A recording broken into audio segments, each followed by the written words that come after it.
Back दोस्तों, स्वागत है आप सभी का आपके अपने YouTube channel study circle VC पे। आइए दोस्तों, गणित के कुछ महत्वपूर्ण सीडीपी पे डिस्कशन करते हैं। फटाफट बिना टाइम बर्बाद किए आज के क्वेश्चंस को स्टार्ट करते हैं। क्वेश्चन नंबर जो आज का जो पेपर है फ्रेंड्स, आपकी 2019 में जो आपका सहायक शिक्षक का एग्जाम हुआ था, 2019 में आपका जो सहायक शिक्षक का एग्जाम हुआ था, ठीक है, उसका ये पेपर है। 2019 सहायक शिक्षक का जो पेपर हुआ था, और कौन सा समूह पूछेगा तो विज्ञान समूह है ना। अगर आप भी कहीं नेट पे सर्च करते हैं तो मिल जाएगा आपको। चलिए आज के पहले क्वेश्चन पे आते हैं। सीडीपी की अगर हम बात करें तो फर्स्ट क्वेश्चन है, नीचे दिए गए किस कथन की सत्यता की कसौटी की जांच केवल आनुभाविक तरीके से की जा सकती है? Which of the following statements can be verified only by empirical method? अनुभावी तरीके से, ठीक है, मतलब आप अनुभव के आधार पर किस क्वेश्चन के आंसर को सटीक रूप से दे सकते हैं। ठीक है फ्रेंड्स, चलिए पहला ऑप्शन बोलता है पानी 100 डिग्री सेल्सियस पे उबलता है। क्या आप अनुभव से बता सकते हैं?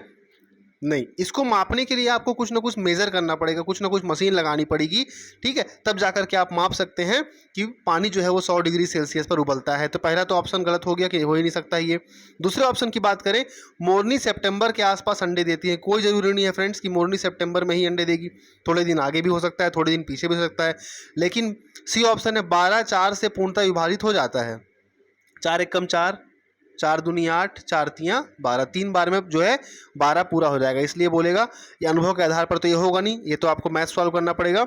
और दो विषम संख्याओं का योग हमेशा एक सम संख्या होती है, ये बात भी सही है। जैसे कि दो विषम संख्याएं मान लेते हैं 5 और 7, ठीक है, तो 5 और 7 का जो योग होगा फ्रेंड्स, ये होगा 12, और 12 क्या है, एक सम संख्या है। तो तीसरा ऑप्शन भी गलत हो गया। तो इसका सेकेंड आंसर सही क्या होता है, मोरनी सितंबर के आसपास अंडे देती हैं। ये हम अपने अनुभव से बता सकते हैं। ठीक है, क्लियर है। चलिए अगले प्रश्न की ओर आगे बढ़ते हैं। गणितीय संक्रियाओं को सरल, तेज और मशीनी बनाता है। गणितीय संक्रियाओं को सरल, तेज और मशीनी भाषा, मशीनी भाषा कहीं भी बोलेगा ना तो एक याद रखिएगा, एनालॉग, ठीक है, एनालॉग की बात कर रहा है। मूर्त परिस्थितियां नहीं, नई समस्याएं प्रस्तुत करना नहीं, अनुमान लगाना जी नहीं। इसका सही आंसर क्या हो गया, प्रतीक और एल्गोरिदम। क्लियर है फ्रेंड्स, गणितीय संक्रियाओं को सरल, तेज और मशीनी कौन बनाता है, आपका प्रतीक और एल्गोरिदम। चलिए अगले क्वेश्चन की ओर आगे बढ़ते हैं। अगर हम एक तरह की दाल पकाना जानते हैं, ठीक है फ्रेंड्स, तो इसी तरह से प्रेशर कुकर का इस्तेमाल करके हम अन्य दालों को भी पका सकते हैं। यह प्रक्रिया क्या कहलाती है? यह प्रक्रिया व्यापकीकरण कहलाती है। यदि हम एक तरह की दाल अगर पकाना जानते हैं तो इसी तरह से प्रेशर कुकर का इस्तेमाल करके हम अन्य दाल को पका सकते हैं। देखिए मैथ्स में किस तरह का प्रश्न पूछा है, ये व्यापकीकरण की प्रक्रिया है, ध्यान रखिएगा। जब हम एक चीज़ को मतलब कई चीज़ों को एक तरह से कर सकते हैं, जैसे कई तरह की दाल को हम कुकर में पका सकते हैं, तो ये क्या मेथड हुआ, आपका व्यापकीकरण। चलिए अगले क्वेश्चन को देखते हैं। ये आपके मैथ्स का क्वेश्चन है। ये देखिए क्वेश्चन नंबर 86 की बात कर लेते हैं फ्रेंड्स। ऐसी प्रक्रिया जो किसी कथन को सभी स्थितियों में सिद्ध करे, एक ऐसी प्रक्रिया जो एक कथन को सभी स्थिति में प्रूफ करे कि नहीं भैया बिल्कुल सही है, इसको बोलते हैं आगमन तर्क। ठीक है, किसी भी प्रक्रिया में अगर आएगा वो क्या कहलाएगा, आगमन, क्या कहलाएगा, आगमन तर्क। मतलब इसका सही आंसर क्या हो गया, ऑप्शन नंबर बी, आगमनिक तर्क। ठीक है फ्रेंड्स, चलिए आगे चलते हैं। अगला है आपका, ये देखिए क्वेश्चन नंबर 88 देखते हैं। गणितीय प्रश्नों को हल करने से किसी व्यक्ति में निम्नलिखित में से कौन सी मानसिक क्षमताएं विकसित होती हैं? पैटर्न और संबंधों को तलाशने की क्षमता, सही बात है फ्रेंड्स। स्पष्ट तरीके से व्यक्त करने की क्षमता, सही बात है। तार्किक और क्रमबद्ध तरीके से सोचने की क्षमता, अरे इसका तो सारा आंसर सही है। ऑप्शन ए भी सही है, बी भी सही है, सी भी सही है, तो ऑप्शन नंबर डी इसका क्या हो जाएगा, करेक्ट आंसर हो जाएगा क्वेश्चन नंबर 88 का। अगले क्वेश्चन की बात करते हैं फ्रेंड्स। देखिए क्वेश्चन नंबर 91 है, बोलता है निम्नलिखित कथन में से किसका मतलब रटना है, रटना है, ठीक है, रटने की बात कर रहा है। बच्चों द्वारा बड़ों से बार बार कहानियां दोहराने कहना, बच्चे किसी जानकारी को मशीनी तरीके से दोहराते हैं। देखिए याद रखिएगा, रटना मतलब मशीन, रटना मतलब क्या है फ्रेंड्स, आपका ये मशीन की बात कर रहा है। ठीक है, रटना मतलब क्या हो जाएगा, आपका मशीनी तरीके की बात करेगा। ठीक है, इसलिए इसका ऑप्शन नंबर क्या सही है, बी। ठीक, नेक्स्ट क्वेश्चन की बात कर लेते हैं, देख लेते हैं। 94, ये रहा 95 क्वेश्चन है फ्रेंड्स। शुरुआती गणित सीखा जाता है। शुरुआत मतलब प्राथमिक स्तर पर जो गणित होता है फ्रेंड्स, ये हम सॉलिड चीजों से सीखते हैं। ठीक है, प्राथमिक स्तर पर गणित की प्रकृति अमूर्त होती है और इसे बच्चे कैसे सीखते हैं? शुरुआती स्कूल में गणित ठोस निरूपण द्वारा सीखते हैं। ठीक है, कैसे सीखते हैं ये क्वेश्चन इंपॉर्टेंट है, इस पैटर्न पे क्वेश्चन आता है। क्लियर है? चलिए अगला प्रश्न है, ये आपका मैथ्स सॉल्व हो गया, मैथ्स हो गया। ये देखिए, नीचे दिए गए सीखने के कौन से मॉडल में बच्चों की परस्पर अंतःक्रिया, फ्रेंड्स बच्चों की परस्पर अंतःक्रिया मतलब बच्चे आपस में क्या करते हैं? विचार विमर्श करते हैं, एक दूसरे से बातें करते हैं। ठीक है, कौन सी ऐसी मॉडल है?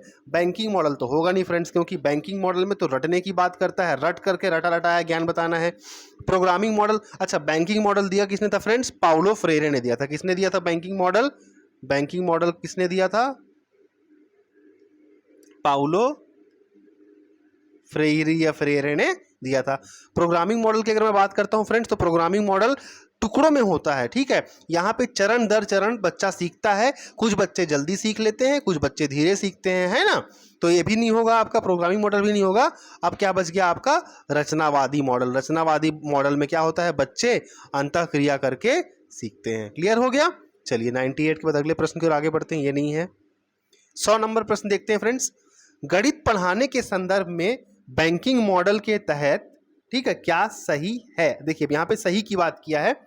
कक्षा में कराए गए सवालों को या उन जैसे सवालों को बार बार हल करना कराएंगे, तो बार बार कोई भी चीज कराएंगे, रटवाएंगे, मतलब कि वो बैंकिंग मॉडल में आएगा। और बैंकिंग मॉडल को पाउलो फ्रेरे के द्वारा दिया गया था। अगला है, बच्चों को एक वक्त पर एक ही किस्म के सवाल देंगे? जी नहीं। एक अवधारणा पर योजना बनाकर गतिविधि के द्वारा छानबीन करेंगे? तो सी तो गलत हो गया। ठीक है, तो बी और सी आपका यहां से गलत हो जाता है। Option number A is the right answer of this question. ठीक है, बैंकिंग मॉडल के बारे में कि एक ही कि कक्षा में कराए गए सवालों को या उन जैसे सवालों को बार बार हल कराएंगे, जहां बार बार आए, रटना आए, बैंकिंग मॉडल होता है। ठीक, चलिए अगला है फ्रेंड्स, कब कहेंगे कि बच्चे कुछ कुछ अवधारणात्मक ज्ञान ग्रहण कर लिए हैं? ऐसा कब कहेंगे हम? सीखने की प्रक्रिया का ज्ञान होने पर? जी नहीं। सीखे हुए प्रक्रियात्मक ज्ञान को विभिन्न परिस्थितियों में लागू, तो फ्रेंड्स जब ज्ञान को लागू करेगा बच्चा, सीखे हुए ज्ञान को विभिन्न परिस्थितियों में, तब हम कहेंगे कि बच्चा ने अवधारणात्मक ज्ञान क्या किया है? ग्रहण कर लिया। ऑप्शन नंबर सी तो होगा नहीं, ए भी नहीं होगा। ऑप्शन नंबर बी जो है इस प्रश्न का सही उत्तर है। Clear friends? अच्छा लग रहा है वीडियो?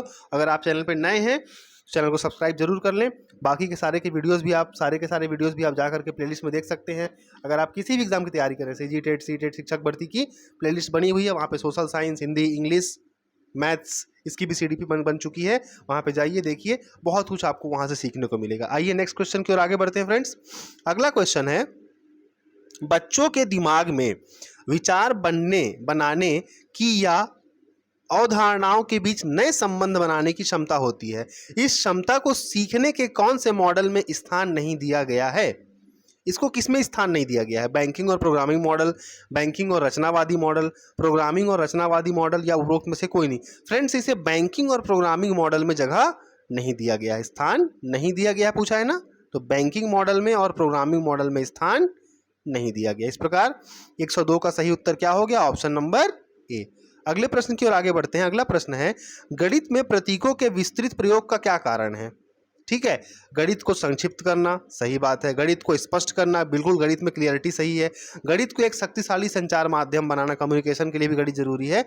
ऑप्शन नंबर ए भी सही है फ्रेंड्स, बी भी सही है, सी भी सही है। उपरोक्त सभी इस प्रश्न का सही उत्तर हो गया। ठीक है, चलिए अगले प्रश्न की ओर आगे बढ़ते हैं। आकलन के उद्देश्य क्या हैं?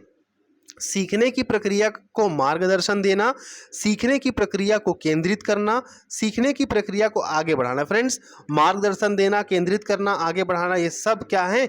इसके आकलन के उद्देश्य हैं। ठीक है, मतलब उपरोक्त सभी। ऑप्शन ए भी सही है, ऑप्शन बी भी सही है, ऑप्शन सी भी सही है। मतलब 104 का क्या हो गया?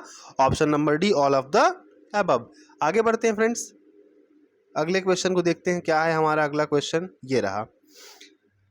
109 नंबर बोलता है, नीचे दी गई किस अवधारणा का अमूर्तीकरण ठोस उदाहरणों से कर सकते हैं? हम ये बताइए, ठोस से हम किस चीज को निरूपित कर सकते हैं फ्रेंड्स? बिंदु को, रेखा को, किरण को या गोलाई को? हम गोले आकार की कोई भी चीज़, जैसे जो बच्चा अगर चूड़ी, कोई बच्ची अगर चूड़ी पहनी है, कोई बच्चा अगर हाथ में कड़ा पहना है, तो हम उससे क्या बता सकते हैं? गोलाई के बारे में बता सकते हैं, उसका अमूर्तीकरण ठोस के माध्यम से कर सकते हैं। तो बिंदु तो होगा नहीं फ्रेंड्स, रेखा भी नहीं होगा, ठीक है, किरण भी नहीं होगा, गोलाई, गोलाई को हम क्या कर सकते हैं इसमें निरूपित कर सकते हैं, ठीक है। तो 109 का सही उत्तर क्या हो गया? Option number D. 110 की बात कर लें तो ये प्रश्न है आपका सॉल्व करने का। इसके बाद आपका आता है पर्यावरण अध्ययन, और यहाँ पे आपका जो 2019 का पेपर था सीडीपी मैथ्स का, हमने कंप्लीट कर लिया है। वीडियो को दबा के लाइक करें, शेयर करें, कमेंट करें, ठीक है, कंटेंट के बारे में बताएं, और इसी तरह के और भी वीडियोस मैं आपके लिए और लाने के प्रयास करूंगा। बिफोर एग्जाम जितना हो सकेगा मैक्स टू मैक्स पढ़ाई करेंगे, दबा के पढ़ेंगे, ठीक है। वीडियो पसंद आई तो सब्सक्राइब जरूर कर लीजिएगा। मिलेंगे बहुत जल्द अगले वीडियो में, तब तक के लिए धन्यवाद।